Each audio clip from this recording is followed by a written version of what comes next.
Assalamualaikum warahmatullahi wabarakatuh. Sobat-sobat calon guru, selamat datang di channel Calon Guru. Sobat semuanya, pada video ini kita akan berbagi sebuah informasi terbaru terkait tentang pendaftaran PPG dalam jabatan tahun 2022 untuk tahap 2, teman-teman.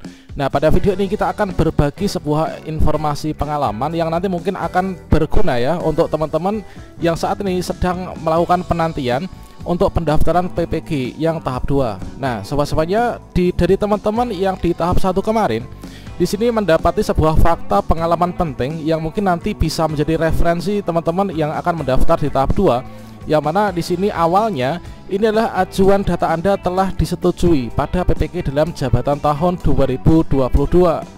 Bahkan sampai pengumuman hasil seleksi administrasi dan pendaftaran yang tahap 1 sudah diumumkan, ini statusnya masih ajuan data Anda telah disetujui ya. Artinya kalau misalkan seperti ini kan kita berhak ya untuk ikut seleksi akademik tahun 2022. Namun berjalannya waktu, nah ini adalah mulai dari beberapa hari terakhir, dari yang awalnya ajuan data Anda telah disetujui, di sini berubah, teman-teman, yaitu menjadi ajuan data Anda dinyatakan ditolak permanen pada PPG dalam jabatan tahun 2022. Yang mana sebagai contohnya di sini catatan dari tim penilai, inilah prodi S1 ini tidak sesuai dengan bidang studi PPG. Oke, semuanya yang mana awalnya disetujui dan pada akhirnya ini adalah ditolak. Kira-kira untuk langkah antisipatif apa bagi teman-teman yang akan melakukan pendaftaran PPG di tahap 2? Silahkan simak video ini sampai selesai. Namun sebelum kita lanjutkan, perlu saya ingatkan bagi teman-teman yang mungkin baru pertama kali menemukan channel ini, silahkan klik tombol subscribe-nya dan aktifkan notifikasi loncengnya, sehingga nanti jika ada update video terbaru, teman-teman tidak akan ketinggalan informasi. Baiklah sobat-sobatnya, ketika kita sudah dinyatakan lulus seleksi administrasi, maka ketika kita login ke SIM PPG akan mendapatkan tampilan ini. Anda dinyatakan lulus seleksi administrasi dan berhak maju atau melanjutkan ke seleksi akademik, teman-teman. Pengumuman kelulusan yang menunjukkan bahwa kita lulus atau tidaknya seleksi administrasi PPG dalam jabatan itu sebenarnya telah diumumkan tanggal 7 Maret 2022. Nah, di sini pada bagian lampiran sudah ditetapkan ya untuk daftar rekapitulasi hasil seleksi administrasi per provinsi di Indonesia, yang mana di sini diperoleh hasil akhir yaitu untuk jumlahnya total yang lulus seleksi administrasi ada 391.530. Tentunya ini akan menimbulkan kekecewaan bagi yang sebelumnya telah dinyatakan ajuan data Anda telah disetujui PPG dalam jabatan 2022. Pada akhirnya setelah beberapa hari selang waktu pengumuman, maka disampaikan ajuan data Anda ditolak secara permanen pada PPG dalam jabatan 2022. Nah, di sini untuk alasannya itu adalah program studi tidak sesuai dengan bidang studi PPG. Nah, sobat-sobatnya, bagi teman-teman yang saat ini sedang menantikan untuk dibukanya masa pendaftaran PPG dalam jabatan tahun 2022 yang di tahap 2, berdasarkan dari pengalaman yang ada pada tahap 1 ini, yang awalnya disetujui menjadi tak setujui, maka di sini teman-teman sebelum melakukan pendaftaran ini pastikan dulu bahwa ijazah teman-teman ini linear dengan mapel PPG yang akan diambil ya. Mumpung di sini bagi teman-teman yang ingin ikut PPG di tahap 2 masih dalam masa pemutakhiran data calon peserta PPG dalam jabatan yang di tahap 2. Lautnya terkait tentang data linearitas ijazah, kita ijazah apa, bisa ikut mapel PPG apa, itu sudah disampaikan ya tanggal 4 Februari 2022. Namun di sini dilakukan perubahan, yaitu melalui surat edaran terbaru tertanggal 11 Februari 2022 terkait tentang jadwal pendaftaran yang dulu tahap 1 serta tabel linearitas PPG dalam jabatan 2022. Nah, di sini teman-teman bisa mempelajari untuk ijazah kualifikasi akademik. Kalau ijazah kita itu apa, maka kita bisa ikut PPG dalam bidang apa. Jangan sampai ketika kita memilih mapel PPG itu awalnya sudah disetujui, namun pada akhirnya ketika diumumkan hasil seleksi administrasi, dari yang awalnya disetujui ini kita ditolak secara permanen dikarenakan ijazah yang tidak linear.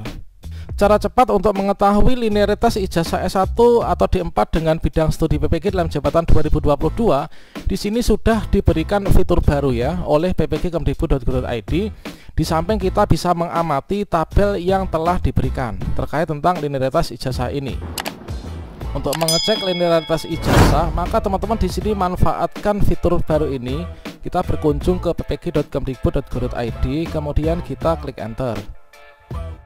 Nah, di sini pada bagian ini teman-teman, di sini sudah diberikan fitur baru ya oleh ppg.kemdikbud.go.id, yaitu cek linearitas ijazah, yang mana fungsinya ini sangat banyak sekali. Di antaranya kita itu bisa mengetahui ijazah kita itu apa, maka nanti saya memilih untuk mapel PPG itu dalam bidang apa. Dikarenakan kalau misalkan ijazah kita nggak linear dengan mapel yang kita ikuti, meskipun awalnya kita disetujui, nanti ujung-ujungnya pasti akan ditolak secara permanen. Nah, untuk memanfaatkannya di sini teman-teman cukup klik saja di sini, cek linearitas. Kita klik di sini. Misalkan di sini jenis guru mata pelajaran, di sini pilihannya ada 3 ya. Ada guru mata pelajaran umum untuk TK, SD, MI, SMP dan seterusnya. Kemudian guru mata pelajaran kejuruan ini adalah untuk SMK atau MAK. Kemudian guru mata pelajaran keterampilan ini adalah untuk SMPLB dan SMALB. Misalkan saya ingin mengecek untuk yang di SD ya. Misalkan di sini bahasa Indonesia.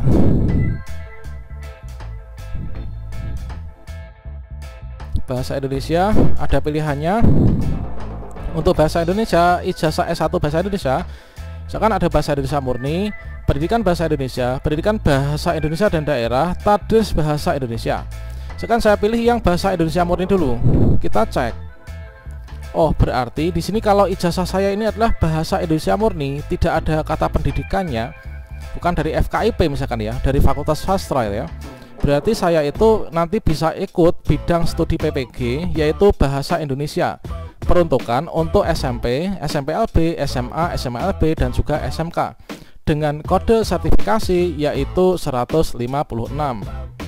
Misalkan lagi di sini kita buang untuk bahasa Indonesia murni. Misalkan di sini bahasa Indonesia. Bahasa Indonesia yang pendidikan ya, pendidikan bahasa Indonesia, kita klik cek. Nah, di sini kalau misalkan ijazah kita ini adalah pendidikan bahasa Indonesia, bukan bahasa murni ya. Artinya pendidikan bahasa Indonesia ini adalah berasal dari lulusan FKIP untuk jurusan bahasa Indonesia ya, pendidikan. Maka di sini selain kita bisa ikut mapel PPG, memilih mapel PPG bahasa Indonesia untuk SMP, SMPLB, SMA, SMALB dan SMK dengan kode 156, maka di sini kita juga bisa mengambil yaitu untuk bidang studi PGSD atau pendidikan guru sekolah dasar. Nah, untuk peruntukannya ini adalah untuk SD dan juga untuk SLB teman-teman, dengan kode sertifikasi ini adalah 027. Misalkan di sini yang sering teman-teman tanyakan, ini adalah untuk bahasa Inggris misalkan. Bahasa Inggris. Kalau misalkan ijazah saya ini adalah pendidikan bahasa Inggris, maka saya bisa ikut mapel PPG apa? Kita cek. Untuk pendidikan bahasa Inggris ini bisa di SMP, SMPLB, SMA, SMALB dan SMK untuk bidang studi bahasa Inggris ya. Dengan kodenya ini adalah 157.